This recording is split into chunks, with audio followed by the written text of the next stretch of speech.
You eat food every day, but have you ever stopped to think about what actually happens to it after you swallow? Because once food leaves your mouth, it begins one of the most intense journeys in your body. And most of it happens without you feeling a thing. It all starts in your mouth. Digestion doesn't begin in the stomach like many people think. It begins right here. So yes, digestion starts before you even swallow. As you chew, your teeth break food into smaller pieces. But your saliva is doing something even more important. It contains enzymes that immediately start breaking down carbohydrates. Once you swallow, the food moves into a long muscular tube called the esophagus. Contrary to popular belief, gravity is not what pushes food down. Your esophagus uses coordinated muscle contractions, called peristalsis, to push food toward your stomach. That's why you can swallow even while lying down. When food reaches the stomach, things get serious. Your stomach isn't just a container.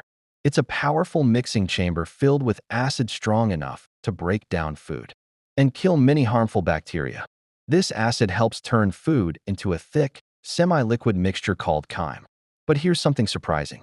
Your stomach does very little nutrient absorption. Most of the real work happens next. The partially digested food moves into the small intestine, the real MVP of digestion.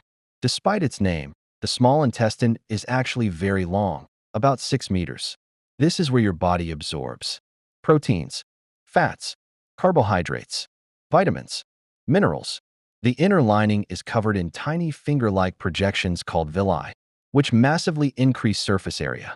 This allows nutrients to pass into your bloodstream and be delivered to your cells. At this point, your body has taken what it needs.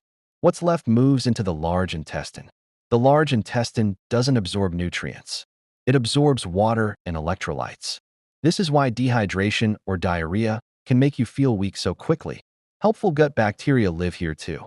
They help ferment leftover food and even produce certain vitamins. Finally, waste material is compacted and stored until your body is ready to eliminate it. And just like that, digestion is complete. All of this happens every day, multiple times a day, without you consciously controlling any of it. And here's the part most people don't realize. If even one part of this system is off, you can experience bloating, pain, reflux, constipation, or fatigue. Acid imbalance, slow movement, poor gut bacteria, low enzyme activity. So the next time your stomach acts up, remember, it's not just food. It's a complex system doing its best to keep you alive. And yes, your digestive system works harder than most people give it credit for.